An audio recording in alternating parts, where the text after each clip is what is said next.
Ngumiti si nanay at nagsalita. Anak, napansin kong payat ka pa rin kaya naisip kong ipa-check up kita ng buo para matulungan kang lumakas. Sa ngayon, wala nang mas importante pa kaysa sa kalusugan mo. Ang tono ng pananalita niya ay halatang hindi ako pwedeng tumanggi. Pati si Bea Alonzo na nagmamaneho ay sumang-ayon at tumango.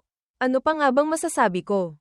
Dahan-dahan siyang nagsalita. Daniel, nag-aalala rin si Tita Cruz, nanay mo, sa kalusugan mo.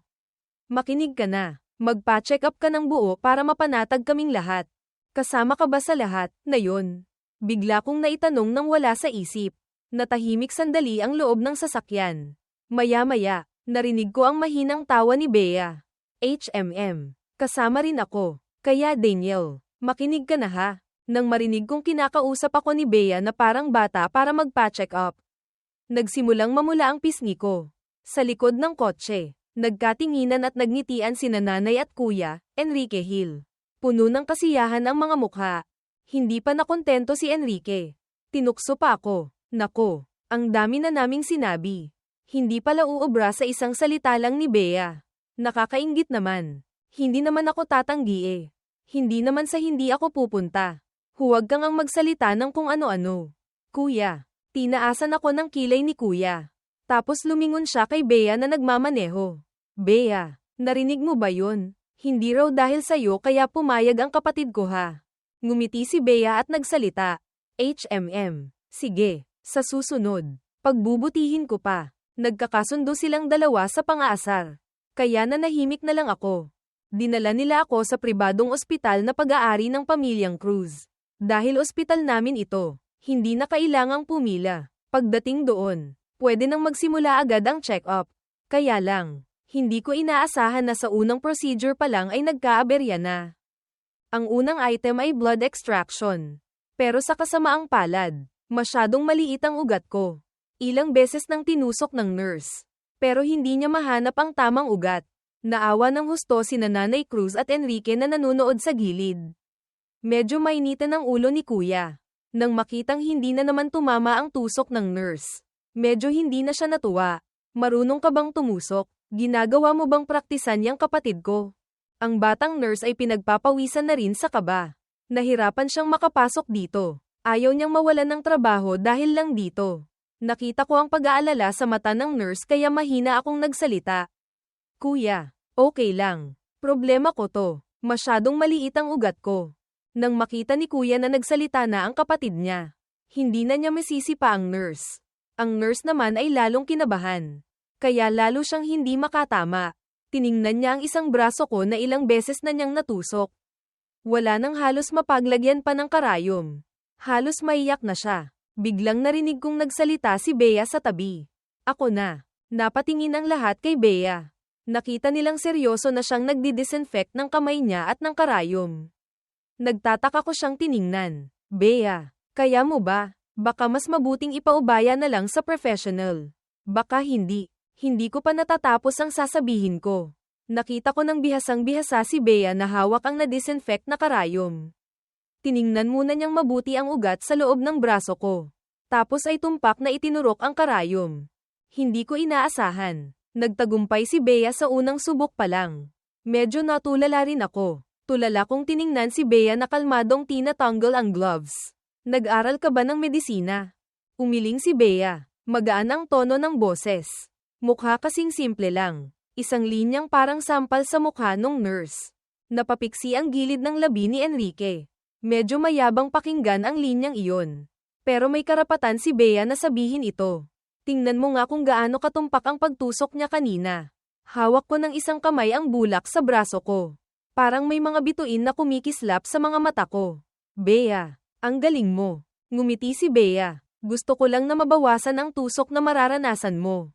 Umiling ako. Nagpapahiwatig na hindi masakit. Pagkatapos malagpasan ng unang pagsubok sa blood extraction. Naging mas maayos na ang mga sumunod na check-up. Ang ganda talaga kapag sa sarili mong ospital. Natapos ang buong serye ng check-up sa loob lang ng mahigit 2 oras. Nagpumilit sina nanay at kuya na manatili sa ospital para hintayin ang resulta. Ako naman, dahil hindi kumain bago kunan ng dugo, dinala ako ni Bea sa isang malapit na homestyle restaurant. Na-curious akong nagtanong, Itong restaurant ba na to? Negosyo nyo rin. Umiling si Bea. Sa pamilya nyo. Sige na nga. Pakiramdam ko hindi ko na dapat tinanong pa. Dinala kami ng waiter sa private room na madalas gamitin ni Bea. Kakaupo ko pa lang. Hindi pa nakakatingin sa menu. Pero si Bea ay bihasa ng umorder ng ilang putahe. Pagkatapos, nagulat akong ilan sa mga iyon ay paborito ko pala. Umalis ang waiter pagkatapos kumuha ng order. Lumingon ako kay Bea. Paano mo nalaman na gusto ko ang mga pagkain yun? Si Bea naman ay parang walang nangyari. Kung gusto mong malaman, malalaman mo. Natulala ako sandali. Bigla kong naalala si Liza. 1 taon kaming nag-date. Alam ko lahat ng gusto niya. Pero si Liza, madalas hindi maalala kung ano ang gusto kong kainin. May ilang beses na dinala ako ni Liza para kumain. Pero puro mga ayaw ko ang in-order niya. Noon, okay lang sa akin. Hinahanapan ko pa ng dahilan si Liza. Iniisip ko na baka hindi lang niya napapansin. Ngayong may Bea na maihahambing. Naramdaman kong masyado pala akong bulag sa pag-ibig noon kay Liza. Mabilis mag-serve ang homestyle restaurant na ito. Hindi pa ako naghihintay ng matagal. Dinala na ng waiter ang mga in-order namin. Habang kumakain, tumunog ang telepono ni Bea. Kinuha niya ito, tiningnan, at kalmadong sinagot, Bea Alonzo to. Bea, nabalitaan kong nakauwi ka na galing probinsya. Free ka ba mamayang gabi? Labas tayo. Sumulyap si Bea sa akin na kumakain. Nagsalita, hindi pwede. Hindi ako free. Bakit? Anong duwan? Kasama mo fiancé mo no? Sa sinabi ni Bea, muntik na akong mapasukan ng sabaw sa bibig ko. Natahimik din ang kabilang linya. Tapos ay isang matinis na sigaw ng babae ang narinig. OMG! OMG! Nahanap na ang fiancé. Bea, kasama mo ba siya ngayon? Huwag mo nang itanggi. Narinig ko ang ubo. Kalmadong iniabot ni Bea ang tissue sa akin. Kinuha ko ito at pinunasan ang bibig ko, pero ang atensyon ko ay nasa kay Bea. Nahanap na siya ilang araw na ang nakakaraan. Sa wakas, magkakaasawa na si Bea. Ilabas mo naman ang fiancé mo para makilala namin. Gusto naming makita ang fiancé mo. Dalhin mo siya sa get-together. Hindi nga pwede. Pagkasabi nyon, hindi na hinintay ni Bea na magsalita pa ang kausap. Diretsyong pinatay ang tawag. Iwinagayway ko ang kamay ko. Nahihiyang tumingin kay Bea. Na-choke lang po ako kanina. Oo, alam ko. Nang makita kong sinundan ni Bea ang sinabi ko. Hindi ko na alam ang sasabihin. Kaibigan mo po ba yun sa telepono kanina? Kababata. Kababata rin ng ate mo. Inaya ka po niyang lumabas. Bakit hindi po kayo pumunta? Tumingala si Bea sa akin. Malambing ang tingin. Sabi ko nga, kailangan kong samahan ang fiancé ko. Namula ang pisngi ko. Kalmadong tumango si Bea. Sige, sabihin na nating ako na lang ang nagpipilit sa'yo. Naramdaman kong ang imahe ni Bea na malamig ay gumuho na sa paningin ko. Ito pa ba ang babaeng unang beses kong makita ilang araw na ang nakakaraan? Na nakaupo sa likod ng Maybach. Malamig at elegante. Pagkatapos kumain, bumalik kami sa pribadong ospital. Nakuha na rin ni nanay ang resulta ng buong check-up ko. Ayon sa report, maayos ang lahat sa katawan ko. Medyo anemic lang at malnourished. Bukod doon, medyo mahina ang katawan. Pero hindi naman malaking problema. Nang makita ni nanay ang resulta, nabunutan na rin siya ng tinik sa dibdib. Hinayla niya si kuya at nagsimula ng magplano kung paano ako matutulungan ng nutritionist na palakasin ang katawan ko. Pag-uwi namin sa bahay, gabi na rin. Pagod ako buong araw. Dumiretso ako sa kama at natulog hanggang kinaumagahan. Kinabukasan pagkatapos lumabas ang resulta ng check-up, ipinadala na ng nutritionist ng pamilyang Cruz ang meal plan kay Nanay Cruz. Kasama nito ang isang fitness plan na ginawa base sa kondisyon ng katawan ko. Tamang pagkain kasama ng ehersisyo. Naniniwala silang lalakas din agad ang katawan ko. Alam kong lahat ng ito ay pag-aalala ng pamilya ko para sa akin. Hindi rin ako tumanggi. Araw-araw, seryoso akong nag-eehersisyo ayon sa schedule. Sa unang araw ng pagjogging ko sa umaga, nakita ko si Bea na naghahanda ring tumakbo. Nang makita niya ako sa gate, hindi siya nagulat. Sabay tayo. Kapag kasama si Bea, pakiramdam ko, hindi na masyadong mahirap tanggapin ang pagtakbo sa umaga. Pagkatapos naming magjogging, pagpasok ko pa lang ng bahay, Narinig ko na ang reklamo ni na kuya at ate, Catherine Bernardo, mula sa sala. Nag-aaway sila kung sino ang sasama sa akin mag-jogging bukas. Bilang resulta, si nanay sa tabi ay kalmadong umiinom ng kape. Isang salita lang ang direktang pumutol sa pag-asa nila. Kung madyay gising kayo ng kasing aga ni Bea. Hindi ako tatutol. Narinig ito. Nagkatinginan sina kuya at ate. Lihim silang yumuko na parang mga talunan. Pareho na silang may sariling karera ngayon. Nitong mga nakaraan. Dahil kara-rating ko lang. Medyo maluwag ang schedule nila. Kapag bumalik na sila sa trabaho, ang paggising ng maaga ay parang pahirap. Kaya hindi talaga sila pwedeng gumising ng maaga araw-araw. Paano pa ang sasama sa kapatid nila mag-jogging? Iniisip pa lang nila na tuwing umaga. Ang kapatid nila ay kasama si Bea na sweet na nagjo-jogging. Naiinggit na sila ng husto. Sino ba naman ang kayang mag-asikaso ng maraming trabaho tapos matutulog pa rin ng maaga at gigising ng maaga? Si Bea. Kaya niya. Sino ba naman ang kayang kahit gabing-gabi na natapos magtrabaho? Gigising pa rin sa umaga para mag-jogging. Kaya sa madaling salita, masasabi lang ng magkapatid na Cruz na hindi sila makakalaban. Talagang hindi. Isang iglap lang. Isang buwan na pala akong dinala pabalik sa pamilyang Cruz. Sa loob ng isang buwan, naka-adapt na ako sa buhay sa pamilyang Cruz. Malaki rin ang pinagbago ko. Ang meal plan na ginawa ng nutritionist kasama ang professional fitness plan. Dagdag pa ang iba't ibang pampalusog mula sa pamilyang Cruz. Kitang-kita ang paglakas ng katawan ko. Sa hapagkainan, ipinahayag ni tatay na oras na para opisyal akong ipakilala sa lahat. Alam ng lahat sa alta sosyedad na ang bunsong anak na lalaki ng pamilyang Cruz ay dinukot hindi nagtagal pagkatapos ipanganak. 20 taon. Gumastos ng maraming tao at pera ang pamilyang Cruz pero hindi nila natagpuan ang anak na nawawala. Ngayong nahanap na ako ng pamilyang Cruz. Matagal nang gustong ipaalam ni na tatay at nanay ang balita. Tumango ako. Tatay, nanay, kayo po ang magdesisyon. Susunod lang po ako. Nang marinig nilang pumayag akong magdaos ng party. Tuwang-tuwa ang buong pamilya. Puno ng excitement at kasabikan ang kanilang mga mata. Ang party ay itinakda sa gabi.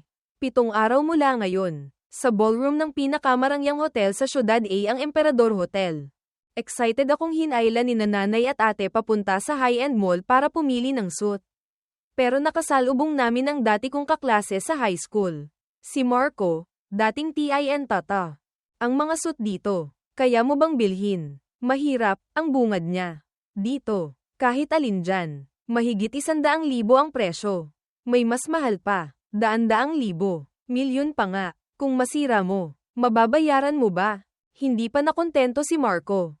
Napunta ang tingin niya sa sales staff. Hindi ba kayo namimili ng customer sa tindahan nyo? Huwag niyong papasukin kung sino-sino lang. Paano kung masira niya ang damit dito? Mababayaran ba niya? Natigilan ng sales staff sa sinabi niya. Akala ni Marco, dahil hindi kami umiimik ng sales staff. Natakot na kami sa sinabi niya. Lumaki ang ulo niya. Napunta ang tingin niya sa suit na hawak ng sales staff. Nagningning ang mga mata niya. At diretsyong hinablot ito. Mabilis akong kumilos at nahawakan ko rin ang suit. Nakita ni Marco na inaagaw ko ito kaya lalo niyang hinailan ng malakas. Natakot ang sales staff na nanonood sa gilid. Narinig ang isang tunog ng pagkapunit. Ang suit ay direktang napunit sa gitna. Unang nag-akusa si Marco. Itinuro si Daniel at sinabi sa sales staff. Nakita mo, siya ang nakasira ng suit. Pabayaran mo sa kanya. Pagkasabi niyon, akma siyang aalis. Humakbang ako ng ilang beses at hinawakan ang braso ni Marco. Sabay nating nasira. Sa tingin mo makakaalis ka? Hindi makapaniwala ang mukha ni Marco. Narinig ni nanay at ate ang sigawan at lumapit. Tiningnan ni Marco si nanay at ate mula ulo hanggang paa. Nang makitang walang malaking brand logo sa damit nila, agad na naging mapanghamak ang itsura niya. Daniel, bakit hindi ko alam na may nanay ka pala? Akala ko ba ampon ka lang na pinulot ng lola mo? Pagkasabi niyon, tiningnan pa ni Marco si Nanay Cruz mula ulo hanggang paa nang may pangmamaliit. Mukhang mahirap din ang nanay mo. Bagay nga kayo. Unti-unting nanlamig ang mga mata ko. 2 salita ni Marco ang direktang tumama sa 2 pinakasensitibong punto ko, una si Lola. Pangalawa ang tunay kong nanay. Sumugod ako at sinuntok si Marco sa mukha. Natamba si Marco. Nang mahimasmasan si Marco, Hindi siya makapaniwalang tumingin sa akin. Daniel, naglakas loob kang saktan ako. Dinaganan ko siya at sinuntok pa ng 2 beses. Sa gilid, nakanganga sina nanay at ate. Dumating ang mga security guard para awatin kami. Saka lang ako medyo nahimasmasan. Inalo ako ni nanay. Okay lang, anak. Lumapit si ate, Catherine, at sinampal si Marco. Kapatid ko, sinaktan mo. Si Marco, na nasuntok ko na kanina. Ngayon ay nasampal pa ni ate. Punong-puno na siya ng galit. Siyempre, hindi na maganda ang tono ng pananalita niya. Sinaktan ko siya. Ano ngayon? Nung high school, lagi ko siyang binubuli. Ni hindi yan makapalag. Nang marinig ang pag-amin ni Marco na binubuli niya ako noong high school. Lihim akong nagtirik ng kandila para sa kanya sa isip ko. Matapang kang ang umamin. Nanlamig ang itsura ni nanay at ate. Si ate, na nag-aral ng self-defense mula bata, ay sumugod at sinipa si Marco sa katawan. Tumalsik si Marco, malakas na tumama sa pader. At agad na napangiwi sa sakit. Naging sobrang lamig ng mukha ni ate. Ang aura niya sa paligid ay halos makapagyelo. Nawala na ang imahe ng mabait at malambing na ate sa harap ko. HMMPH. Kinalaban mo ang pamilyang Cruz. Tapos hindi mo pa alam. Sinong nagbigay sa'yo ng lakas ng loob na bulihin ang kapatid ni Catherine Bernardo? Akmang magmumura pa sana si Marco. Pero nang marinig niya ang Cruz at Catherine Bernardo, agad siyang natigilan.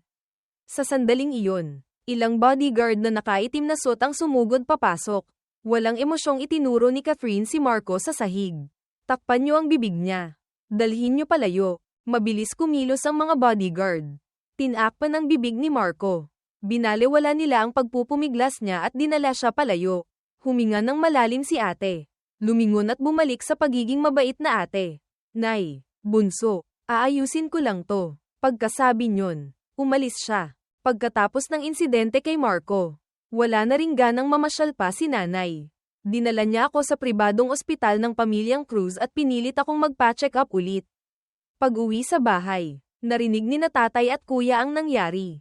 Pareho silang nagalit. Sino? Sinong may lakas ng loob na yon? Naglakas loob na bulihin ang anak ng pamilyang Cruz. Sa sandaling iyon, bumalik si ate at iniabot ang isang folder kay tatay. Sumilip din si kuya. Pero habang tinitingnan nila, lalo silang nagagalit. Ang apoy ng galit sa kanilang mga mata ay tila hindi na mapigilan. May bahid ng paghingi ng tawad sa mukha ni ate. Daniel, pasensya na, kapatid. Pinaimbestigahan ko sandali ang tungkol sa high school mo. Hindi pa tapos ang sinabi niya. Pero naintindihan ko na, ang mga nangyari noong high school ay nakalantad na sa pamilyang Cruz. Ngayon, buong pamilya ni Marco ay hindi na makakatulog ng mahimbing. Sa sandaling ito, iniabot ni ate ang isa pang folder sa akin. Pagkatapos kong tingnan ang laman ng folder na iyon, nagulat ako. Hindi ko inaasahan na ang pamilyang Tien, pamilya ni Marco, ay palihim na gumawa ng napakaraming masasamang bagay. Ang pamilyang Tien, kumpara sa mga prominenteng pamilya tulad ng mga Cruz, ay masasabing medyo may pera lang. Pero hindi ko inaasahan na ang pera ng pamilyang Tien ay nakuha pala sa ganoong paraan. Hindi alam ng pamilyang Tien na dahil kay Marco, nadamay na sila lahat. Gabi, medyo hindi ako makatulog kaya naisip kong pumunta sa study para humanap ng libro na mababasa para pampalipas oras. Biglang may kumatok sa pinto ng study na konektado sa nakasabit na pasilyo. Paglingon ko, nakita ko si Bea na nakatayo sa labas ng pinto. Mabilis kong ibinaba ang libro sa kamay ko. Binuksan ang pinto, at bago pa makapagsalita si Bea, hinayla ko siya papasok sa study ko. Sa labas, ang lamig. Bakit hindi ka nagsuot ng mas makapal? Paano kung magkasipon ka? Tiningnan ako ni Bea. Bahagyang kumerba ang gilid ng labi niya. Nag-aalala ka ba sa akin? Hindi ako nag-aalala sa'yo. Ay hindi, nag-aalala ako sa'yo. Hindi rin. Basta, alam mo na ang ibig kong sabihin.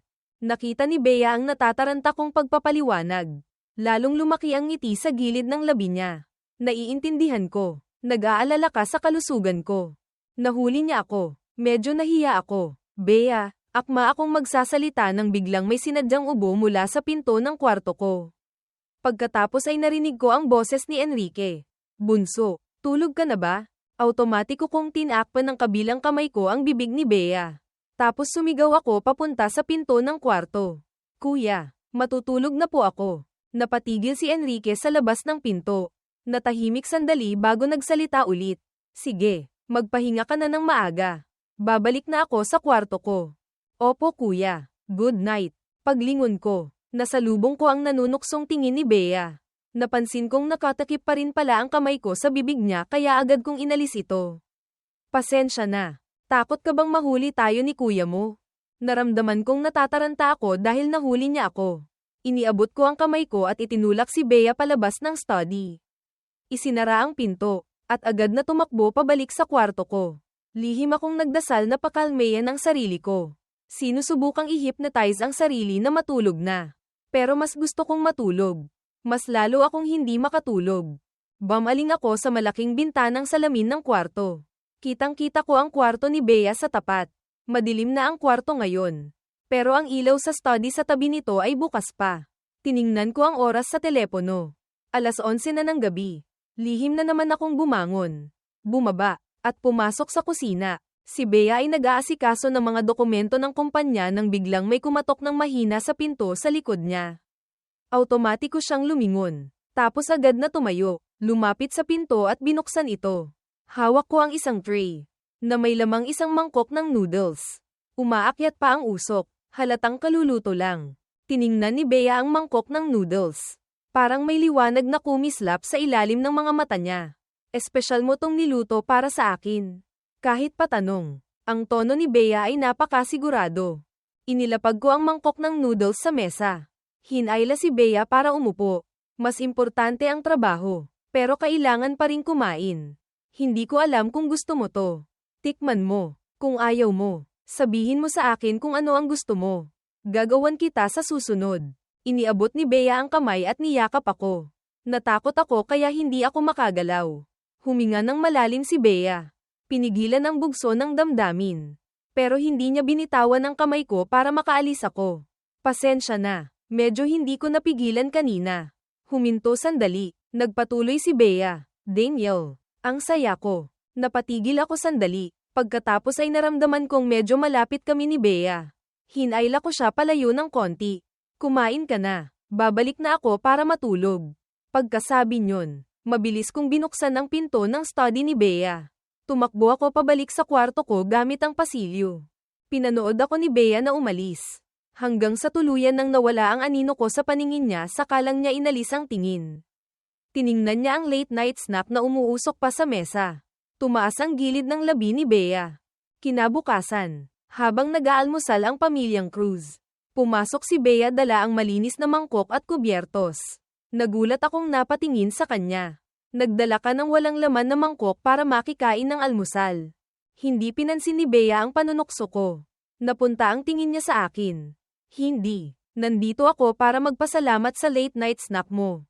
Nang marinig na nagdala ako ng pagkain kay Bea, ang dalawang babae sa bahay, Nanay Cruz at Catherine, ay nainggit ng husto.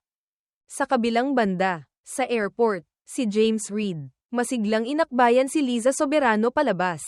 Walang ekspresyon si Liza. Automatikong aalisin sana ang kamay ni James. Pero biglang parang may naalala. At pinigilan ang kilos. Nakita ito ni James. May pagmamalaki sa mga mata. Liza. Sabi ni na tito at tita, mga magulang ni Liza. Importante daw ang party ng mga Cruz mamaya. Kailangan daw nating seryosohin. HMM. Alam ko. Nakita ni James na naiinip na si Liza. Hindi na rin siya nang ahas pang magsalita pa. Tahimik siyang sumunod kay Liza papasok sa sasakyan na sumusundo sa kanila sa airport papunta sa hotel. Pagkasakay sa kotse, nagkaroon ng pagkakataon si Liza na alisin ang kamay niya. Lumingon siya at tumingin sa di pamilyar na lungsod sa labas ng bintana ng kotse. Gabi, sumama ako kay tatay sa Emperador Hotel. Ang Emperador Hotel ay pag-aari pala ng pamilyang Alonzo, pamilya ni Bea. Naghanda si Bea Alonzo ng isang marangyang pahingahan para sa akin. Hindi nagtagal, may dumating na bodyguard para sabihin na magsisimula na ang party. Isinama ako ni tatay at ni kuya, Enrique Hill, papunta sa banquet hall. Sa daan, bigla akong nakaramdam ng kaunting sama ng tiyan. Gusto kong mag-ker kaya nauna na sina tatay at kuya sa banquet hall. Nagmamadali ako. Hindi na ako bumalik sa pahingahan para mag-ker. Dumiretso na lang ako sa CR sa dulo ng hallway. Pagkatapos kong umihi, akma na akong pupunta sa banquet hall. Paglabas ko ng CR, nakasalubong ko ang isang kakilala. Si James Reid, dating TNG CM9. Nang makita niya akong naroon, halos lumuwa ang mga mata. Daniel, dating G ang THN. Bakit ka nandito? Kumunat ang noo ko nang makilala ko si James Reid. Siya yung lalaking nakaupo katabi ni Liza Soberano, dating THMKIUV, sa private room sa bar noon. Naalala ko ang hindi malinis na tingin ni James kay Liza. Siguradong gusto niya si Liza. Mahina akong nagsabi ng, "Excuse me, ayoko nang makipag-away pa kay James dito." Malabo kong naramdaman na kung nandito si James. Siguradong darating din si Liza. Ayokong makita ang dalawang malas na tao. Nakita ni James na aalis na ako. Diretsyong hamarang siya sa harap ko. Napansin ni James na ang suot kong suot ay isang high-end custom-made. Yung tipong hindi mabibili kahit may pera ka. Agad naramdaman ni James na siguradong nakahanap na ako ng sugar mommy. Daniel, hindi ko inaasahan. Mahigit 1 buwan lang tayong hindi nagkita. Nakahanap ka na pala ng ganito kay amang sponsor. Mukhang hindi naman masama ang trato sa'yo ng sponsor mo ah. Unti-unting nanlamig ang mga mata ko. Mas mabuti pang manahimik ka na lang. Hindi ko pa nasasabi ang salitang, tabi, malakas na akong itinulak ni James. Hindi ako nakatayo ng maayos. Diretsyong natamba ako sa sahig. Agad na dumihan ang puti kong suit. Galit kong tiningnan si James. Pero wala akong balak na maantala pa ang lakad ko ngayon dahil sa ganitong klaseng tao. Kaya akma ko siyang lalagpasan para umalis. Pag-angat ko ng ulo, nagtama ang mga mata namin ni Liza Soberano na hindi ko alam kung kailan pa lumitaw doon. Tiningnan ako ni Liza. Hindi maitago ang tuwa sa kanyang mga mata. Daniel, sa wakas. Nahanap na rin kita. Malamig kong inalis ang tingin ko sa kanya. Nagkakamali ka ng tao. Hindi ako ang Daniel na sinasabi mo. Pagkasabi nyon, akma akong dadaan sa tabi ni Liza. Pero sa sandaling magkasalisi kami. Malakas na hinawakan ni Liza ang kamay ko. Hindi, Daniel. Hindi ako pwedeng magkamali. Ikaw ang Daniel ko. Nang makita ko ang itsura ni Liza na puno pa rin ng pagmamahal. Naramdaman ko lang ay pandidiri at pagkasuklem. Malakas kong binawi ang kamay ko mula kay Liza. Si James naman ay nakatitig lang sa papalayo kong anyo. Daniel, gusto mo pa ring landiin si Liza? Papatayin kita. Pagkasabi nyon, sumugod si James para suntukin ako. Mabilis akong umiwas. Kung hindi mo gagamitin yung mata mo, ipamigay mo na lang. Saan mo nakitang nilalandi ko si Liza? Kung gusto mo siya, kunin mo. Wala akong pakialam. Ang gusto ko lang, lumayo kayong dalawa sa akin. Natigilan si Liza sa sunod-sunod kong sinabi. Hindi makapaniwalang nakatingin sa akin. May hindi maipaliwanag na emosyon sa kanyang mga mata. Daniel, huwag mo akong tawaging Daniel. Liza, wala na tayong relasyon. Huwag mo akong tawaging ganyan.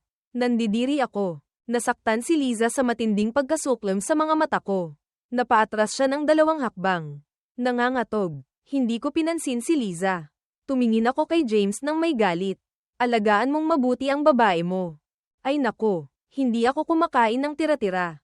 Habang tulala sina James at Liza. Umalis ako. Pagliko ko sa kanto, diretsyong bumangga ako sa isang mainit na yakap. Naamoy ko ang pamilyar na bango. Yumuko ako at nagtama ang mga mata namin ni Bea Alonzo. Bea, bakit ka nandito? Yumuko si Bea at tiningnan ang damit ko. Nadumihan. Madilim at hindi maintindihan ang tingin ni Bea. Hinailan niya ako papunta sa pahingahan. Dahil nadumihan ang damit ko. Napilitan akong magpalit ng isa pang suit na inihanda ni nanay at ate, Catherine Bernardo, para sa akin. Isang mas kapansin-pansing suit.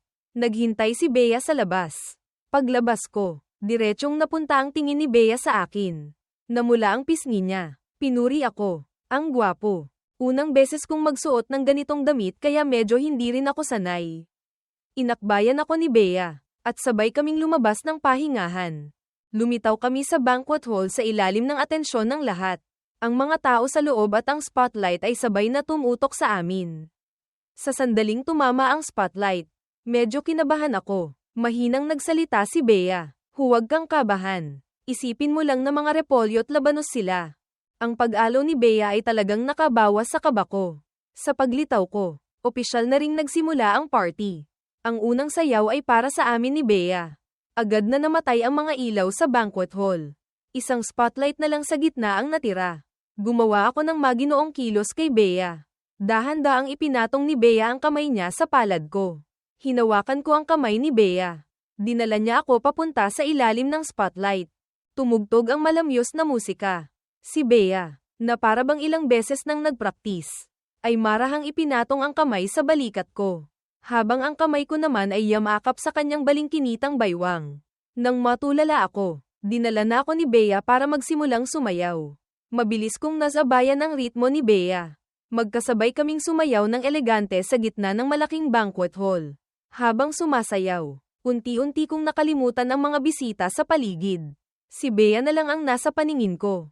Perpekto ang aming pagsasama. Nagtapos ang huling galaw ng perpekto. Agad na umalingaw-ngaw sa banquet hall ang malakas na palakpakan. Nagkatinginan kami ni Bea, ngumiti, at yumuko para magpasalamat sa mga bisita sa paligid. Muling sumindi ang mga ilaw sa banquet hall. Kinuha ni Tatay Cruz, ang mikropono mula sa host. Ang layunin ng party ngayong gabi ay para ipaalam sa lahat na ang bunsong anak ng pamilyang Cruz ay nakabalik na. Malambing akong tiningnan ni Tatay Cruz. Lumapit ako at tumayo sa tabi niya. Si Daniel ang nawawalang anak naming pamilyang Cruz. Simula ngayon, opisyal na siyang babalik sa pamilyang Cruz. Pagkasabi niyon, nagsimulang pumalakpak ang lahat ng bisitang naroon. Pagkatapos, inikat ako ni Tatay sa buong party para makipagkilala. Biglang lumapit si Bea. Paumanhin po, saglit lang. Tito Cruz, pwede ko po bang hiramin sandali si Daniel? Napunta ang tingin ni Tatay sa akin. Siyempre naman. Mahinang tumango si Bea. Diretsyong hinawakan ng kamay ko. At dinala ako sa dessert area. Nagpapasalamat ko siyang tiningnan. Dahil kanina pa ako gutom. Pinaupo ako ni Bea. Siya ang pumunta para kumuha ng pagkain para sa akin. Biglang may narinig akong boses sa tainga ko na nakakairita. Daniel, anong relasyon niyo niyan? Lumingon ako. At nakita ko nga si Liza. Ano namang pakialam mo, Liza? Tapos na tayo. Namumula ang mga mata ni Liza. Tinitigan niya ako ng may malalim na tingin na hindi ko maintindihan. Daniel, basta't babalik ka sa akin. Ipapalaglag ko agad ang anak namin ni James. Narinig ko ang sinabi niya. Hindi ko maiwasang mapang-isi ng mapakla. Liza, ang pinakapinagsisisihan ko sa buhay na ito ay ang minahal kita noon. Umalis ka na. Tiningnan ako ni Liza ng may blankong ekspresyon. Puno ng sakit ang mukha. Natakot akong baka makita kami ni Bea pagbalik niya at magkaroon ng hindi pagkakaintindihan kaya akma na akong aalis. Biglang nagsalita si Liza mula sa likod. Daniel, alam mo ba kung sino ang babaeng kasama mo kanina? Siya ang panganay na anak ng pamilyang Alonzo. Isang ampon. Anong karapatan mong pakasalan ang senyorita ng pamilyang Alonzo? Walang ekspresyon ang mukha ko. Siguro hindi narinig ni Liza ang pag-anunsyo ni Tatay tungkol sa pagkatao ko kanina. Nakita niyang hindi ako umiimik. Inakala ni Liza na pinakinggan ko ang sinabi niya. Kaya Liza, ano ang gusto mong sabihin? Lalong nagliwanag ang mga mata ni Liza. Daniel, iwanan mo si Bea Alonzo. Bumalik ka na sa akin. Pwede ba? Lumingon ako at tiningnan si Liza ng may kalmadong mukha. Liza, sa tingin mo, ano ako at si James? Daniel, syempre ikaw ang pinakamamahal ko. Liza, huwag mo nang lokohin ang sarili mo. Mula simula, hindi mo naman ako itinuring na importante. Unti-unting nawala ang liwanag sa mga mata ni Liza. Daniel, anong ibig mong sabihin? Kalmado ang tono ko. Walang ekspresyon ang mukha ko. Sinabi mong gusto mo akong subukan kaya ka nakipag-date sa akin. Pero seryoso ka ba talaga sa relasyong ito? Nakikita mo lang ang mga ibinigay mo sa akin. Pakiramdam mo napakawalang puso ko nang makipaghiwalay sa'yo. Nasinayang ko ang tunay mong pagmamahal. Ikaw, kumusta ka naman? Habang nagsasalita ako, lalong namumutla si Liza. Manatili ka na lang kay James. Mahal ka talaga niya, Daniel. Pero mahal pa rin kita. Pero hindi na kita mahal. Liza, pakinggan mong mabuti. Ngayon hindi kita mahal. Sa hinaharap hindi rin kita mamahalin. Lumapit ako ng ilang hakbang kay Liza. Malamig ang tingin. Mula ng paglaruan mo at ubusin ang perang pampagamot kay Lola. Wala nang posibilidad para sa atin. Ang huling kislap ng pag-asa sa ilalim ng mga mata ni Liza ay tuluyan ng namatay. Tumunog ang telepono sa bulsa niya. Tawag ni James. Ako naman ay umalis na sa pwesto ko kanina. Papunta kay Bea na pabalik-dala ang cake. Tumingala si Bea. Tahimik na sinulyapan ang lugar kung saan nakatayo si Liza kanina. Bakit ka lumabas? Malabo kong sinabi. Gusto mong kumain. Hindi maganda ang hangin doon. Lipat tayo ng ibang pwesto. Pwede ba? Sige. Kung gayon, tara na. Humanap kami ng ibang lugar para umupo. Tiningnan ako ni Bea. May malambing na ngiti sa gilid ng labi niya. Nakita mo na siya. Napatigil ang pagkain ko ng cake. Pagkatapos ay pilit akong ngumiti. Hinihintay kitang bumalik. Siya ang kusang lumapit. Ilang salita lang ang sinabi. Nalinaw mo na ba lahat sa kanya?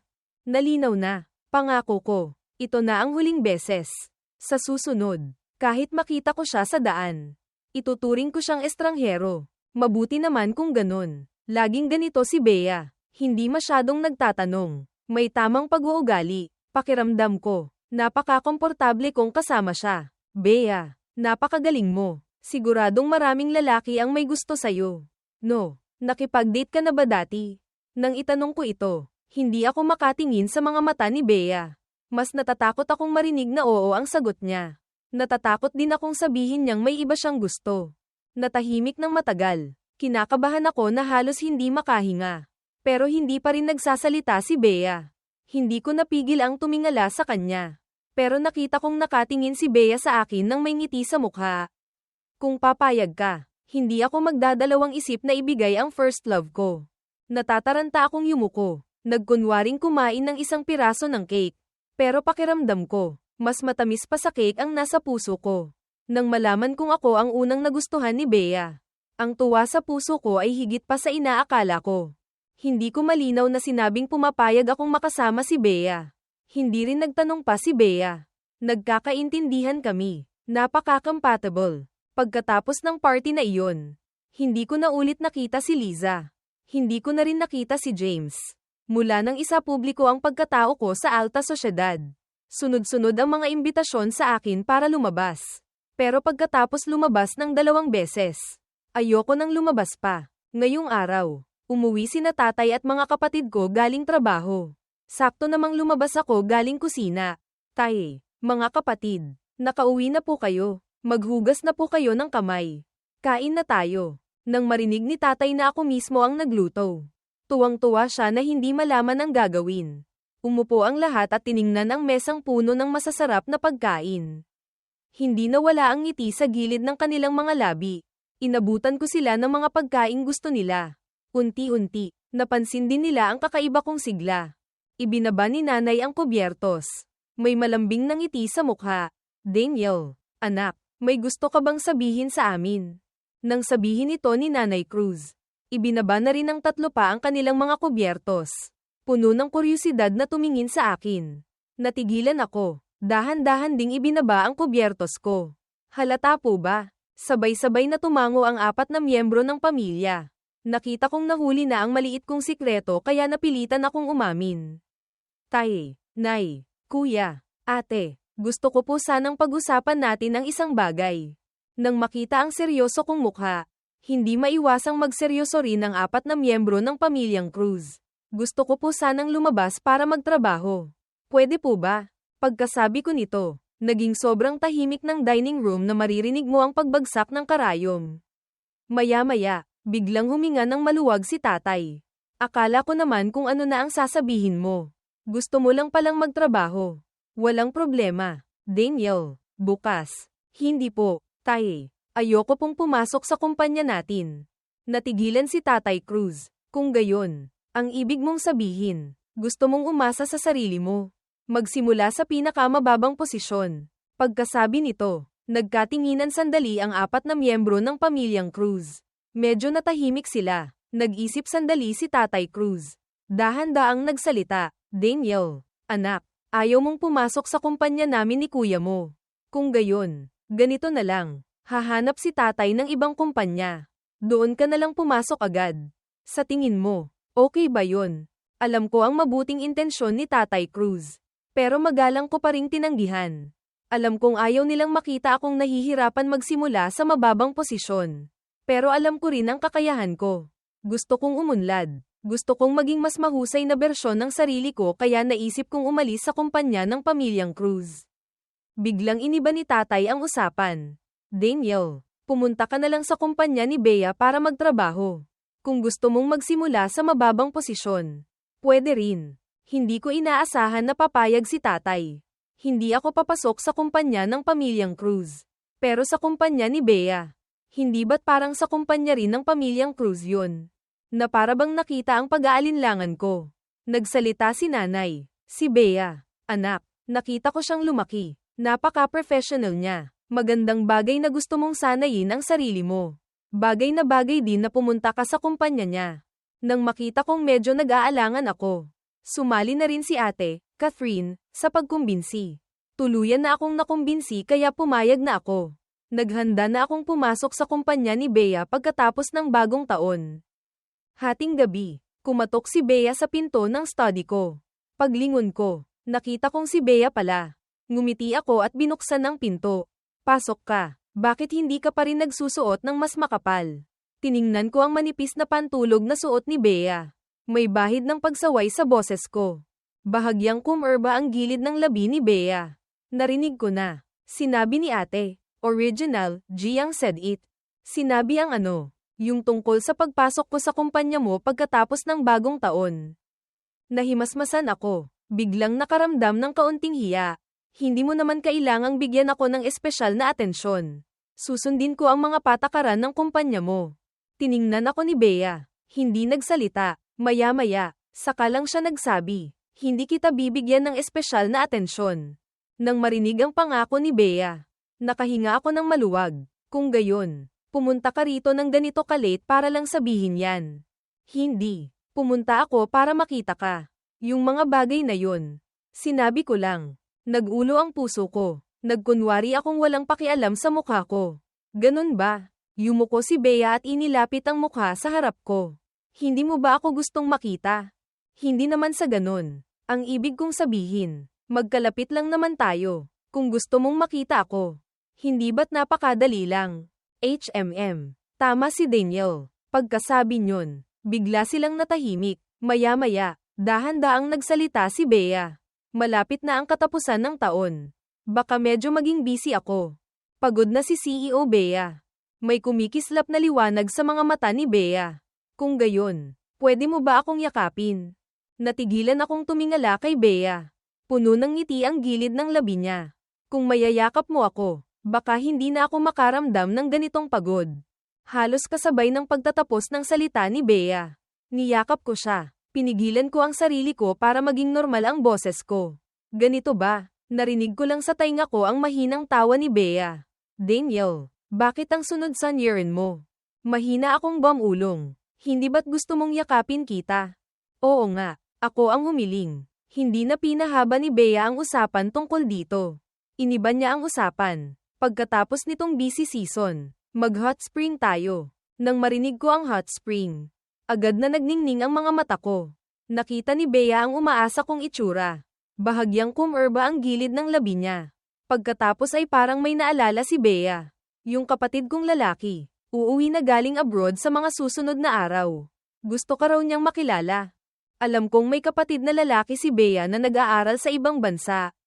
Nang marinig kong gusto niya akong makilala, bigla akong nakaramdam ng kaunting kaba. Yung kapatid mo, baka hindi niya ako magustuhan. Dapat ba akong maghanda ng regalo para sa pagkikita namin? Natatawang tiningnan ako ni Bea. Hindi kailangang maghanda ng espesyal. Bakit naman hindi pwede? Kapatid ko yun. Hindi ba dapat lang na maging kaibigan mo siya? Nang mapagtanto ko kung ano ang nasabi ko, agad akong nanahimik at lihim na sumulyap kay Bea. Tiningnan ako ni Bea ng may kahulugan. Tama ka, kailangan talagang maging kaibigan agad ang bayaw. Matalino ka talaga, Daniel. Kumerba ang dulo ng mga mata ni Bea. Mukhang masaya siya. Nahiya ako. Nagsimula na akong magpaalis ng tao. Late na. May trabaho ka pa bukas. Umuwi ka na. Matulog ka na. Alam ni Bea kung kailan titigil. Mabilis niya akong hinalikan sa pisngi. Good night, sabi niya at masayang umalis. Kahit sinabi ni Bea na hindi kailangang maghanda ng espesyal na regalo para sa kapatid niya. Lumabas pa rin ako. Dumiretso ako sa isang tindahan ng relo. Isang tingin lang. Nakapili na ako ng relo. Ngumiti ako sa sales staff sa harap ko. Miss, pwede ko bang makita? Opo, sandali lang po. Pagkasabi nyon, nagsuot ng gloves ang staff. Maingat na kinuha ang relo mula sa display case. At inilagay sa display tray sa harap ko. Nakita kong nagsuot ng gloves ang staff kaya naitanong ko na rin. Pwede ko bang hawakan ng direkta para tingnan? Siyempre, isang ibang staff ang biglang nagsalita ng may pang-iinis. Payo ko lang sayo, mas mabuti pang huwag na. Kung hindi mo naman kayang bilhin, huwag mo nang hawakan. Paano kung madumihan mo? Mababayaran mo ba? Sa sandaling ito, isang lalaking puro branded ang suot ang pumasok. Agad na nagningning ang mga mata ng staff na iyon at lumapit para asikasuhin. Sir, ano pong gusto niyong bilhin? Tinanggal ng lalaki ang salamin niya. Tumingin sa paligid. Ilabas niyo ang mga pinakabagong modelo ng relo sa tindahan niyo para makita ko. Bibili ako ng pangregalo. Opo, sandali lang po. Inalis ko ang tingin ko at tumingin sa staff sa harap ko. Kung gayon, hahawakan ko na para tingnan. Huwag kang mag-alala, hindi ko dudumihan. Ngumiti ang staff na iyon. Siyempre po, walang problema. Tingnan niyo lang po ng maigi. Karapatan niyo po yan. Ang staff na nang iinis kanina ay nagkataong dumaan. Inirapan pa ako ng malaki. Hindi ko siya pinansin. Nagsimula akong seryosong tingnan ang relo sa kamay ko. Maganda talaga ang relo. Maganda rin ang kalidad. Magandang regalo nga ito. Habang tinitingnan ko ang relo, ang lalaking pumasok kanina, biglang napunta ang tingin sa relong hawak ko. Nagningning ang mga mata niya pero hindi pa siya nakakapagsalita. Ang staff na umaasikaso sa kanya kanina ay biglang mabilis na lumapit sa akin. Hinablat ang relo mula sa kamay ko. Medyo nainis ako. Lumamig din ang tono ko. Anong ginagawa mo? Ang staff na iyon, na may ngiting nanunuyo, ay iniabot ang relo sa harap ng lalaki. Sir, ito po ang relong gusto nyo. Si Joshua Alonzo, dating Buck Duty, Biz brother, ay halatang natigilan din. Nang mahimasmasan, kumunat ang noo niya. Sinabi ko na bang gusto ko ang relong yan? Pagkasabi nito, agad na natahimik ang tindahan. Hindi inaasahan ng staff na iyon na hindi siya nagtagumpay sa panunuyo. Napahiya pa siya. Kanina po kasi, nakita ko kayong tinitingnan ito ng ilang beses. Akala ko po, akala mo ano, tiningnan ko nga ang relong yan ng ilang beses. Pero hindi ibig sabihin gusto ko na. Bukod pa roon, hindi mo ba nakikitang tinitingnan yan ng ginoong yun? Hindi mo ba alam kung sino ang nauna? Ang kilos ni Joshua ay talagang nakakagulat sa akin. Akala ko makakatagpo ako ng pangalawang Marco. Hindi ko inaasahan na ganito pala ang sasabihin ni Joshua. Lumapit si Joshua sa tabi ko. Ginoo, pasensya na po. Ang unang impresyon ko kay Joshua ay napakaganda. Iwinagayway ko ang kamay ko. Nagpapahiwatig na okay lang. Muling nagsalita si Joshua. Ginoo, medyo nagustuhan ko po talaga ang relong ito. Hindi ko po alam kung pwede nyo pong ipaubaya sa akin. Bibilhin ko po sana para iregalo sa future brother-in-law ko. Narinig kong pambili niya pala para sa bayaw niya. Tumango ako. Sige, kung gusto mo, sayo na. Hahanap na lang ako ng iba. Nagpatuloy ako sa pagpili sa counter. Nagbayad si Joshua at umalis dala ang binili. Bago umalis, lumapit siya sa akin para hingin ang contact info ko.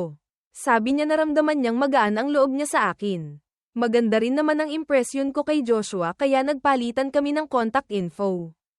Pagkaalis ni Joshua, naghanap pa ako sandali sa tindahan. Pinili ko ang pinakamahal na relo. Inilabas ko ang black card para magbayad.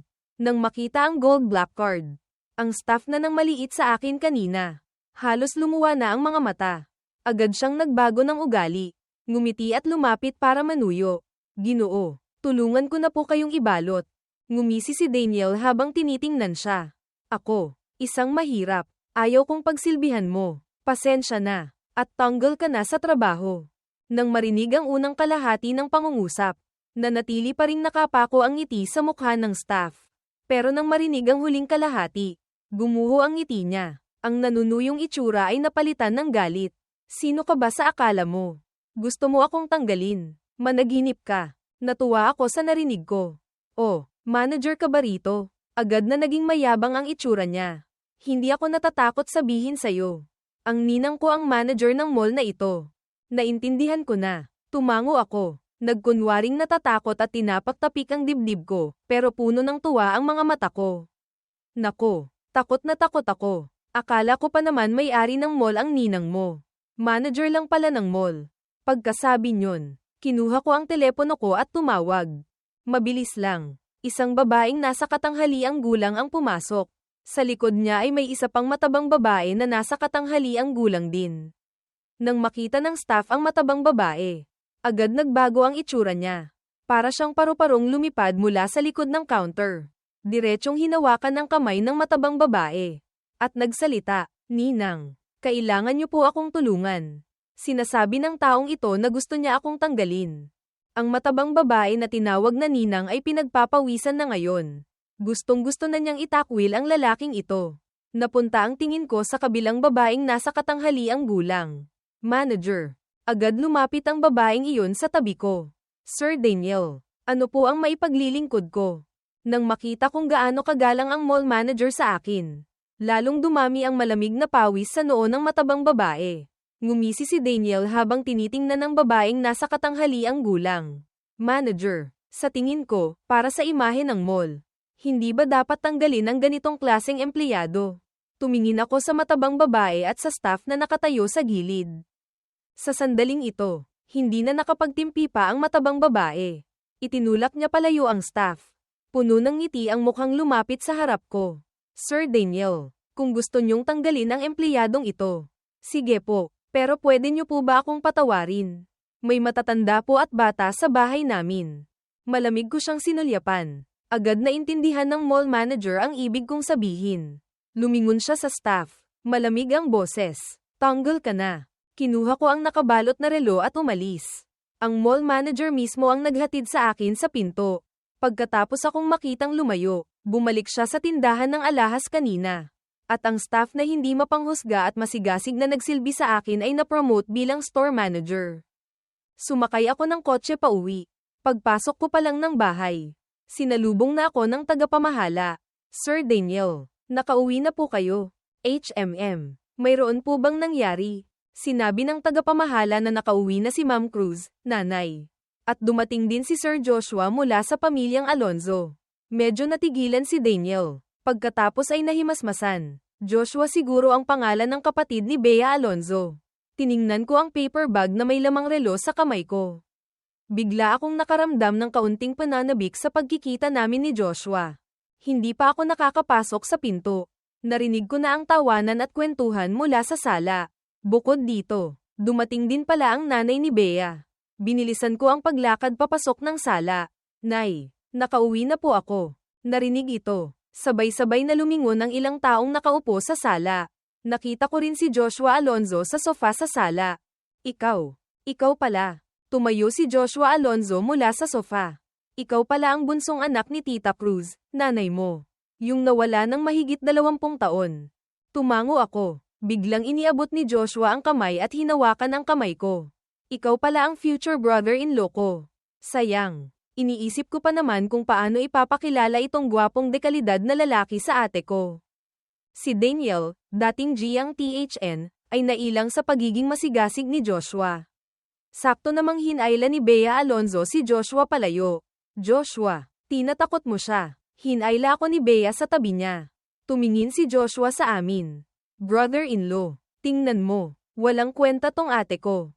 Medyo nahiya akong natawa sa pagtawag sa akin ni Joshua ng brother-in-law, pero si Bea ay mukhang masaya. Bahagyang nakaangat ang gilid ng labi niya.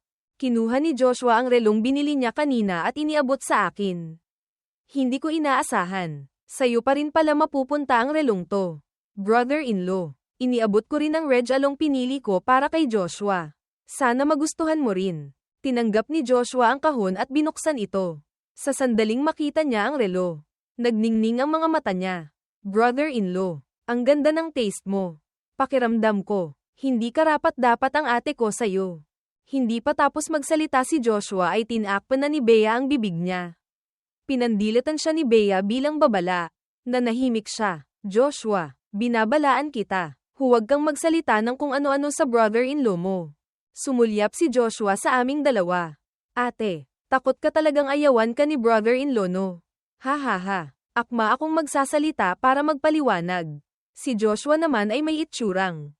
Nako, huwag ka nang magpaliwanag. Tiningnan kami na parang alam na niya ang lahat. Sina Nanay Cruz at Nanay Alonzo, Biz Mom, sa gilid ay nakangiting nanunood sa tatlong nagbibiruan. Nagtatawanan sila. Alam ni Nanay Cruz na uuwi si Joshua ngayon kaya nagset na siya ng dinner. Magkakasama ang dalawang pamilya ngayong gabi para kumain. Hindi nagtagal. Kumpleto na ang lahat. Pagpasok pa lang ni Lolo Fo, Grandpa Fo, sa pinto. Hinahanap na agad ang manugang ng apo niya. Nagmamadali akong lumapit para salubungin siya. Kumunat ang noo ni Lolo Fo. Lolo na lang itawag mo. Anong Lolo Fo pa? Medyo nahiya ako pero masunurin pa ring tumawag ng Lolo, na ikinatuwa ng husto ni Lolo Fo. Masaya at maingay na kumain ng magkasama ang dalawang pamilya. Kumuha si Joshua ng isang pirasong lobster at akmang ilalagay sa mangkok ko, pero pinigilan siya ni Bea. Daniel, allergic sa seafood. Hindi siya pwedeng kumain yan. Nang marinig ni Joshua na allergic si Daniel sa seafood, agad niyang binawi ang chopsticks. Sorry, Daniel. Hindi ko alam. Natigilan si Daniel. Mabilis na nagsalita. Okay lang. Hindi mo naman alam. Nagulat din sina tatay at nanay. Hindi nila inaasahan na alam ni Bea na allergic ako sa seafood. Nalaman lang nila ito dahil minsan akong nagsabi noong kumakain kami ng seafood. Nang patapos na ang pagkain, nabanggit ni Bea ang tungkol sa pagpunta sa Hot Spring Resort pagkatapos ng bagong taon. Matanda na si Lolo Fo. Ayaw nang lumabas kaya hindi siya sasama. Hindi naman mapanatag ang mag-asawang Alonzo, Biz parents, naiwan si Lolo mag-isa sa bahay kaya hindi rin sila sasama. Sina tatay at nanay, Cruz, ay wala ring planong sumama. Sa huli, ang mga kabataan lang ng dalawang pamilya ang pupunta. Nang marinig na pupunta sa hot spring, naging sobrang excited si Joshua. Matagal na raw siyang hindi nakakapag-hot spring. Nang gabing iyon, nagstay si Joshua sa bahay namin. Habang nakahiga sa kama, tinanong niya si Daniel, ano sa tingin mo si ate? Hindi ko inaasahan na ganito kadirekta si Joshua. Seryoso rin akong nag-isip, ang ate mo ay napakabuting tao. Maganda, maganda ang pamilya, maganda ang ugali. Sigurado ka bang si ate Bea ang tinutukoy mo? Oo, siya nga. Bakit? Bahagyang pumiksi ang gilid ng labi ni Joshua. Siya lang ang may magandang ugali. Bakit parang hindi ko alam yun bilang kapatid niya? Wala. Tuloy mo lang. Daniel. Ipinagpatuloy ko ang pagsasabi ng pananaw ko tungkol kay Bea. Hindi nagtagal. Naalala ko na ang buong proseso ng pagkakakilala namin. Pagkatapos makinig, nagkaroon ng bagong pagkaunawa si Joshua tungkol sa ate niya. Pagkatapos, ikinwento rin sa akin ni Joshua ang tungkol kay Bea. Mula kay Joshua, nakilala ko ang ibang Bea Alonzo. Itong Bea na ito ay malamig. Hindi palangiti o palakibo, pero mula bata hanggang paglaki ay napakagaling. Ang kakayahan ay higit pa sa mga kaedad niya. Hindi kailanman umasa si Bea sa pamilyang Alonzo sa likod niya, kundi sa sarili niya. Ang mga narating ni Bea ngayon ay dahil sa sarili niyang pagsisikap. Pagkatapos kong marinig, naramdaman ko lang na napakagaling talaga ni Bea. Halos hindi ko mapigilan ang paghanga sa mga mata ko. Malapit na ang bisperas ng bagong taon, Joshua. Naging abala ang mga katulong ng pamilyang Cruz at Alonzo sa paglilinis at pamimili. Tiningnan ko ang mga abalang katulong sa paligid. Bigla kong naalala ang bisperas ng bagong taon noong nakaraang taon. Noong nakaraang taon, nagsisiksikan pa kami ni Lola sa maliit naming bahay. Medyo maayos pa ang kalusugan ni Lola noon. Para magkaroon ng magandang bagong taon si Lola, kumuha ako ng ilang trabaho. Araw-araw maaga akong umaalis at gabi na umuuwi. Sobrang pagod. Nalaman ito ni Lola at labis siyang naawa. Si Liza Soberano, dating THMKIUV, naman. Dahil nagtatrabaho ako at walang oras para sa kanya. Nagalit pa siya minsan. Naalala ko ang mga bagay na iyon. Noong bisperas, binilhan ko si Lola ng bagong damit. Nang matanggap ni Lola ang bagong damit, kahit sinasabi niyang nag-aaksaya ako ng pera, hindi maitago ang ngiti sa mukha niya. Sa pag-iisip na wala na si Lola, medyo nalungkot pa rin ako. Hindi ko inaasahan, sa loob lang ng isang taon, Napakaraming nangyari. Wala na si Lola. Naghiwalay na rin kami ni Liza. Nahanap ko pa ang tunay kong mga magulang. Dinala ako pabalik sa pamilyang Cruz. Nagkaroon ako ng mga magulang at kapatid na nagmamahal sa akin. At si Bea Alonzo. Sa pag-iisip kay Bea, may bahid ng pagkadismaya sa mga mata ko. Noong una, sinabi ni Bea na pagkatapos nitong busy season, magkakaroon na siya ng oras. Pero ilang araw bago ang bisperas ng bagong taon, biglang nagkaroon ng business trip ang kumpanya. Kailangang si Bea mismo ang pumunta. Ilang araw siyang mawawala, nakikitang malapit na ang bisperas. Nasa ibang bansa pa rin si Bea. Hindi pa makakauwi. Gabi ng bisperas ng bagong taon. Muling nagtipon ang pamilyang Alonzo at Cruz. Maliban kay Bea, kumpleto ang lahat mula sa dalawang pamilya. Ang mga masasarap na pagkain ay nakahain sa mahabang mesa. Puno ng ngiti ang mukha ng bawat isa. Pero paminsan-minsan ay napapatingin sila sa bakanteng upuan. Hindi mapigil ang mapabuntong hininga sa loob-loob. Pagkatapos kumain, naupo ang dalawang pamilya sa sala. Nagkukwentuhan at nagtatawanan. Matanda na si Lolo Fo. Maaga nang natulog. Nag-usap ang mga magulang ng dalawang pamilya. Kaming tatlong magkakapatid, Daniel, Enrique Hill, Catherine Bernardo, at si Joshua ay naupo para maglaro ng Dao Di Show, Fight the Landlord card game. Pagkatapos matalo ng mahigit 10 beses, nandaya si Joshua at itinapon ang mga barahan niya. Ayoko na, puro ako talo. Kung nandito lang si ate, siguradong hindi ako magiging ganito kakawawa. Hindi ako marunong maglaro kaya nakaupo lang ako sa gilid at nanunood. Pero unti-unting lumilipad ang isip ko. Nakatulala lang ako sa gilid. Buong gabi, sunod-sunod ang pagkatalo ni Joshua. Unti-unting kami na lang apat ang natira sa sala. Biglang tumunog ang telepono ko. Kinuha ko ito at tiningnan. Nakita kong si Bea ang tumatawag. Tiningnan ko ang tatlong seryosong naglalaro ng Dao Di Show. Kinuha ang telepono at tahimik na lumabas sa hardin. Hello, Daniel. HMM. Ako to. Anong ginagawa mo? Tumingin ako papunta sa sala kung saan pinapanood ko sina Joshua at ang mga kapatid kong naglalaro.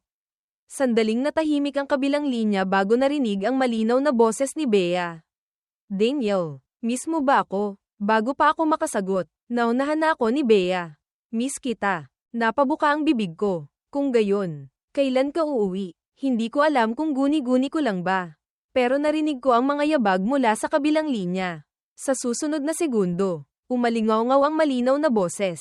Daniel, tumingala ka. Automatiko akong tumingala. Nakita ko sa gitna ng hardin ang isang balingkinitang anyo. Nakita niyang nakatingin ako. Kumaway si Bea sa akin. Sa sandaling makita ko si Bea na lumitaw sa harap ko. Narinig ko ang malakas na tibok ng puso ko. Walang pag-aalinlangan akong tumakbo papunta kay Bea at niyakap siya ng mahigpit. Bea, paano ka nakauwi? Mas hinigpitan ni Bea ang yakap niya sa akin. Direktang isinandal ang ulo sa leeg ko. Namiss kita kaya umuwi ako. Nanigas ang katawan ko. Ang mainit niyang hininga ay tumatama sa leeg ko. Hindi ko mapigil ang kilabutan. Tila naramdaman ni Bea ang pagkailang ko, pero hindi lang niya ako binitawan. Mas hinigpitan pa niya ang yakap. Natigilan akong nagsalita. Bea, siguro pagod na pagod ka. HMM. Medyo pagod nga, kaya huwag mo akong itulak palayo. Hayaan mo muna akong yamakap sandali. Automatikong lamambat ang puso ko. Iniabot ko ang kamay at marahang tinapak ang likod ni Bea. Hindi kita itutulak palayo. Noong nakaraang araw, tinanong ko si Bea kung makakauwi siya sa bisperas ng bagong taon. Sinabi ni Bea na masyadong busy ang trabaho. Baka hindi siya makauwi. Dahil dito, matagal akong nadismaya. Hindi ba't sabi mo hindi ka makakaabot? Paano ka biglang nakauwi? Hindi ko man lang namalayan na nang sabihin ko ito. Ang tono ko ay may bahid ng panunumbat. Mahinang tumawa si Bea. Ayokong malungkot ang Daniel ko kaya mabilis kong tinapos ang trabaho at nagmadaling umuwi. Napatigil ako. Akmang sasabihing hindi ako nalungkot. Pero walang salitang lumabas sa bibig ko. Masaya ka bang makita ako? Narinig ko ang kasiguraduhan at pagyayabang sa boses ni Bea. Gusto ko sanang magmatigas at sabihing hindi ako masaya. Pero ang tatlong salitang iyon ay umikot lang sa bibig ko at nilunok ko pabalik. Medyo lang. Kumunat ang noo ni Bea. Medyo lang pala. Hindi ko na rin alam kung gaano kami katagal nagkayakap sa hardin. Hanggang sa naramdaman kong malamig na. Automatikong nanginig ang katawan ko. Saka lang napansin ni Bea. Hindi pala ako nakasuot ng jacket nang tumakbo ako palabas. Hinawakan ako ni Bea sa kamay papasok ng sala. Agad lumapit si Joshua. Isinuksok ang hawak niyang baraha sa kamay ng ate niya. Ate, iligtas mo ako. Talo na ako buong gabi. Tulungan mo ako. Kumunat ang noo ni Catherine Bernardo. Ano? Naglaro sila ng 2 round. Kalmadong tumawa si Bea. Inilapag ang jacket sa sofa. Sige, shuffle ulit. Hindi ako marunong maglaro kaya tumabi na lang ako kay Joshua para manood. Tama nga ang isang sinabi ni Joshua, kung nandyan si Bea. Hindi siya matatalo ng ganito kagrabe buong gabi. Nang si Bea na ang humalili kay Joshua. Ang laging natatalo ay naging si Catherine na. Si Enrique ay natalo rin ng marami. Pero kumpara sa kanya, mas malala pa rin ang pagkatalo ni Catherine. Si Joshua, natalo buong gabi. Sa wakas ay nakabawi dahil sa ate niya. Puno ng pagyayabang ang mukha. Tiningnan ko ang oras. Hindi ko alam kung gaano katagal. 58 minuto pasado 11:00 na pala. Biglang lumapit si Bea sa tabi ko. Gusto mong manood ng Furryworks? Nagningning ang mga mata ko. Bahagyang kumerba ang gilid ng labi ni Bea.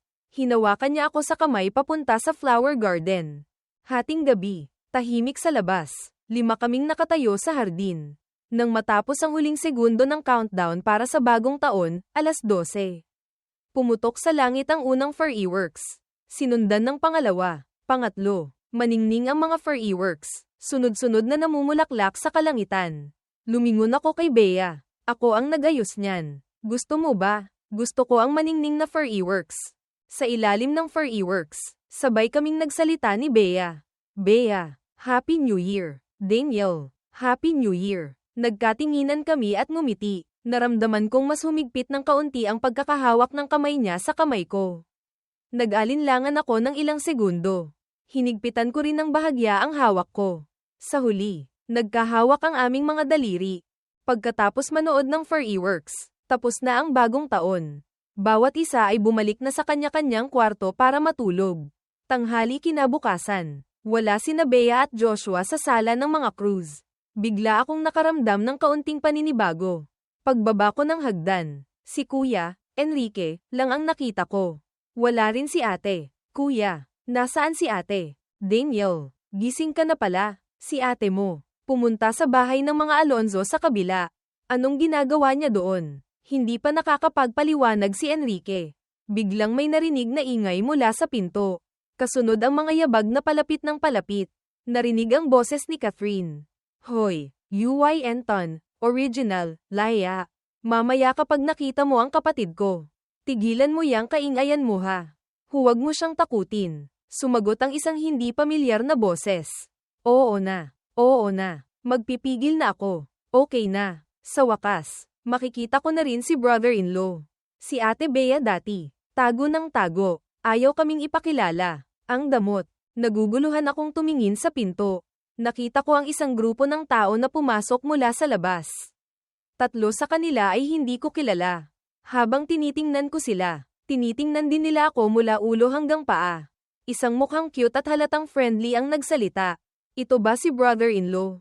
Hello, ako si Truong UY Anton. Best friend ni Ate Bea. Napatigil ako sandali. Hello, ako si Daniel. Sa tabi ni Truong UY Anton ay nakatayo ang isang babaeng mukhang edukada. Hello, brother-in-law. Ako si Kai Tutan. Best friend din ni Ate Bea. Hello. Ang natitirang hindi pamilyar na mukha ay medyo malamig tingnan. Hello, Bayaw, MR. Ako si Tuyet. Hello. Nakangiting nagsalita si Truong UY Anton. Dati pa, narinig naming nahanap na ang kapatid ni Ate Catherine. Matagal na naming gustong makita. Kaso, ayaw pumayag ni na Ate Bea at Ate Catherine. Ngayon, sa wakas, nagkaroon din ng pagkakataon. Pinandilatan ni Catherine si Truong UY Anton. Ngumiti ako. Feel at home lang po kayo. Tinapak ni Truong UY Anton ang noo niya. Kumuha mula sa bag ng isang maliit na supot na tela. Brother-in-law, muntik ko nang makalimutan to. Pang meet and greet, nagpasalamat ako. Tinanggap ang supot at binuksan ito. Halos kalahating supot ng kumikinang na diamante. Ang diamante ay mahal kung ibebenta sa labas. Ngayon, may hawak akong halos kalahating supot. Hindi ko maintindihan ang mundo ng mayayaman. Pagkatapos magbigay ng regalo ni Truong Uy Enton, nagbigay din sina Kai Tuton at si Tuyet. Si Truong Uy Enton, na nagbigay ng kalahating supot ng diamante, ay parang walang pakialam. Brother-in-law, kung gusto mo, marami pa ako niyan. Hindi na po kailangan. Sobra-sobra na po itong mga diamante. Hindi ko na magagamit lahat. May bahid ng panghihinayang sa mukha ni Truong Uy Enton. Pero mabilis siyang nagsalita ulit. Brother-in-law, gusto mo ba ng gintong kabayo, NGA Vang? Mayroon din ako niyan. Hinampes ni Catherine ang batok ni Truong Uy Enton. Wala ba kaming pera para bumili niyan? Tumawa lang si Truong Uy Enton. Hinimas ang batok, hindi naman nagalit. Gusto ko lang namang mag-iwan ng magandang impresyon kay brother-in-law. Diba? Makalipas ang 2 araw, nag-empake lang ako ng 2 set ng damit at sumama kina kuya at ate papunta sa resort. Pagkasakay pa lang ni Bea sa kotse, kinuha na agad niya ang laptop para magtrabaho. Lihim kong pinagmasdan si Bea sa tapat. Kahit holiday, kailangan pa ring magtrabaho. Talagang ang hindi madaling maging CEO ng malaking kumpanya. Tumakbo ang sasakyan ng mahigit 1 oras. Sa wakas ay huminto ito sa harap ng isang napakarangyang hot spring resort. Pagbaba ko pa lang ng sasakyan, nagulat ako sa nagniningning na gintong itsura ng resort. Sumunod ako sa kanila papasok sa lobby ng resort. Ang disenyo sa loob ay tulad din sa labas. Bawat sulok ay sumisigaw ng salitang, mayaman. Isang lalaking nasa katanghaliang gulang na nakasot ang lumapit para ihatid kami sa private elevator. Pagdating sa 8 palapag, pagdating sa private room, naroon na sa loob sina Kai Tuton, Truong Uy Enton, at si Tuyet. Pagkatapos ng maikling pahinga, excited na akong hinayla nina Joshua at Enrique papunta sa private hot spring area. Ito ang unang beses kong makaranas ng hot spring. Komportable akong sumandal sa gilid ng pool. Sa tabi nito ay ang private hot spring area para sa mga babae. Pinaghihiwalay ito ng pader na mas mataas sa 2 metro. Sapat ang privacy pero naririnig pa rin ang mga galaw sa kabila.